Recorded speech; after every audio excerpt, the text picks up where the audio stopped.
دوستو یاد رکھنا، تگڑا اور مضبوط جوان پتہ کون ہوتا ہے؟ جس کی نظریں پوری طرح اس کے کنٹرول میں ہوں۔ یہ علامت جوانی ہے۔ جس آدمی کا پوری طرح، دو لوگ دنیا میں کبھی کوئی کارنامہ سر انجام نہیں دے سکتے، ایک جو حرام کھاتا ہو، ایک جس کی نظر ناپاک ہو۔ محمد بن قاسم جب یہاں آئے تھے نا تو ایک دن بڑے پریشان تھے، تو ایک بزرگ کہنے لگے آپ کیوں پریشان ہیں؟ کہنے لگے راجہ دہر سے مقابلہ ہے اور ہماری فوج تو سندھ کے رستے بھی نہیں جانتی، زبان بھی نہیں جانتی، لڑیں گے کیسے؟ 2-4 دن کے بعد ان بزرگوں کی دوبارہ محمد بن قاسم سے ملاقات ہوئی تو بڑے خوش تھے۔ کہا اب آپ کیوں خوش ہیں؟ کہنے لگے وہ میرا مقابلہ نہیں کر سکتا، میں نے تحقیق کر لی ہے۔ کہا کیوں؟ کہنے لگے نظر کا گندہ ہے، اور جو نظر کے گندے ہوتے ہیں وہ میدانوں میں ٹھہرا نہیں کرتے۔ میدان کے لیے نکلنے کے لیے پاک جوانی کی ضرورت ہوتی، تطہیر مزاج ہونا ضروری ہوتا ہے، پاکیزہ افکار اور سچی اور سچی ستھری سوچوں کا ہونا ضروری ہوتا ہے۔ اس لیے فرمایا کہ میرا مقابلہ نہیں کر سکتا۔ حضرت عبداللہ ابن حذافہ کمرے میں تھے تو وزیر کی بیٹی اندر سجی سنوری پہنچ گئی۔ جیسے ہی آپ نے اس کفر کی چال کو دیکھا تو تیمم کر کے نفل شروع کیے۔ وہ ساری رات بیٹھی رہی، رب کا بندہ ساری رات عبادت کرتا رہا۔ عبادت بڑا سہارا ہے، مصلی بڑا سہارا ہے اللہ کے بندوں۔ صبح دروازہ کھولا، وزیر نے اپنی بچی سے پوچھنا چاہتا تھا رزلٹ کیا نکلا، تو وہ کہنے لگی پیچھے ہٹ جا، اب تیرا میرا تعلق کوئی نہیں، میں نے نبی پاک کا کلمہ پڑھ لیا۔ اس نے کہا میں نے بھی زمانہ دیکھا ہے، پر یہ کیا لوگ ہیں، کستوری کے بنے ہوئے،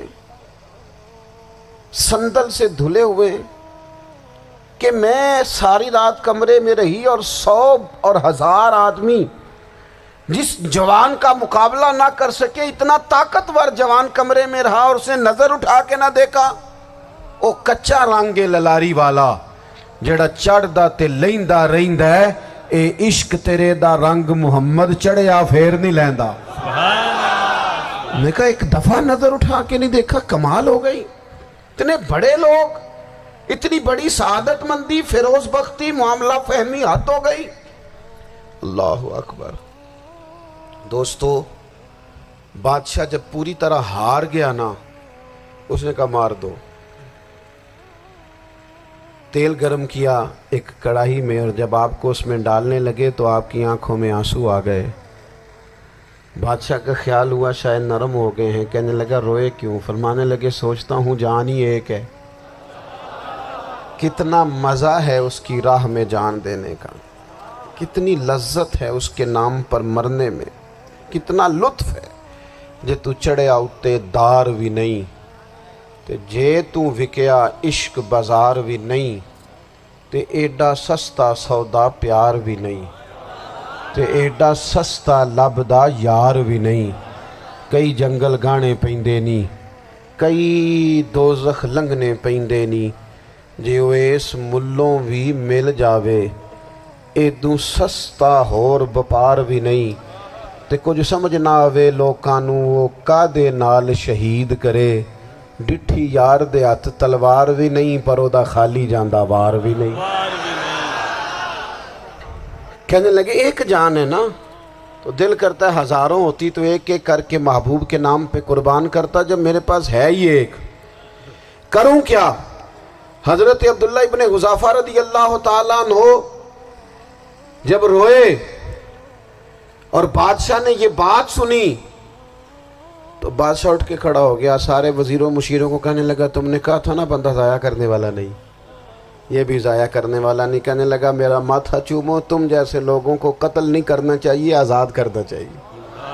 عزیز اپنی زندگی سے نا یہ بہت زیادہ ہرس، ہوس، طمع، اور یہ کسی بات کی بھی ہو، ہرس صرف پیسوں کی نہیں ہوتی ہے، شہرت کی بھی ہوتی ہے، یہ بیماری انسان کو اقتدار کی بھی ہوتی ہے، تعریف کی بھی بیماری ہوتی ہے، یہ سارے نقص ہوتے ہیں لوگوں کو، اور معاذ اللہ بعض جبوں کبوں کے اندر بھی ہوتے ہیں، وہاں بھی پنپتے ہیں۔ اپنی زندگی جب تک اس سادگی میں نہیں لاؤ گے جو رسول پاک نے عطا فرمائی ہے، جب لوگ آسانیوں میں پوری طرح الجھ گئے تو پھر وہ دور ہوئے اور کفر چڑھ گیا۔ دوسری بات، اللہ کے محبوب صلی اللہ تعالی علیہ وسلم کی محبت ہم سے تقاضا کرتی ہے کہ ہم اس مشن کے لیے کام کریں جس مشن کے لیے رسول پاک نے کام فرمایا ہے۔ ہم سارے کام بڑی مضبوطی سے، سوچ سمجھ کے، تدبر سے، حکمت سے، تقاضوں کو مد نظر رکھتے ہوئے کرتے ہیں سارے کام۔ دین کے کام میں ہمارا مزاج نہیں ہوتا، او ہو جائے گا جی، آپ بسم اللہ پڑھیں جی، شروع کریں جی۔ آپ تقاضوں کو سمجھیں، چیزوں کو دبائیں نہیں، چیزوں پر غور کریں۔ کسی کے ذہن کی سطح پر سوال ابھرتا ہے، اس کا تسلی بخش جواب دیں۔ اپنی زندگی میں دین کے کام کے لیے اپنے آپ کو وقف کریں، اور دین کے کام کے بہت سارے پہلو ہیں۔ ہزاروں لوگوں کو قرآن پاک ٹھیک پڑھنا نہیں آتا، ہزارہا لوگ ہیں جو قرآن مجید کے مطالب سے آگاہ نہیں ہیں، دین کی بنیادی ضروریات سے لوگ نابلد ہیں۔ میں آپ کو کس طرح یہ بات سمجھاؤں کہ ہزاروں کی تعداد میں طلاقیں اس لیے ہوتی ہیں کہ مردوں کو طلاق کے مسئلے نہیں آتے، انہیں پتہ نہیں ہے کہ مجھے حقوق زوجین کے معاملے میں کیسے چلنا۔ ڈھیر سارے گھروں میں تباہی اس لیے ہے کہ تربیت اولاد کا دینی منہج ہمیں نہیں پتا۔ اپنا حصہ ملائیں دین کے کام میں۔ ایک آدمی کو اگر تو نمازی کرنے میں کامیاب ہو گیا، تیری زندگی بدل گئی۔ وہ دین بیزار لوگ جو ہمارے بیچ بیٹھ کے ہماری نوجوان نسل کو پگڑی اور داڑھی کا نام لے کے بنیادی طور پر دین سے دور کرتے، ایسے نوجوانوں کو دین کا پیغام محبت دے کر دین کے قریب کرنا ہماری ڈیوٹیوں کا حصہ ہے۔ ہمیں ذمہ داری کا احساس کرنا پڑے گا، ہمیں یہ خاص قدم اٹھانا پڑے گا، توجہ دینی پڑے گی۔ مساجد، مدارس، میں آپ سے عرض کروں، اتنی ڈٹ کے مخالفت ہوتی ہے نا مدرسوں کی، اتنی ڈٹ کے۔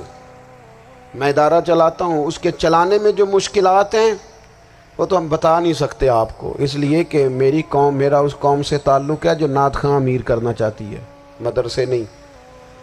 ہاں، نقیب خطیب پیدا کرنا چاہتی ہے، شعر و شاعری کی زندگی کو پروان چڑھانا چاہتی ہے۔ فقط ہمارا ان لوگوں سے تعلق ہے جو لاکھوں کروڑوں روپیہ محافل پہ لگائیں گے، اور قاری صاحب بیچارے اگر مسجد کا کوئی ہونے والا کام کسی وقت بتا دیں گے تو وہ بڑی مشکل آ جائے گی ان کے لیے۔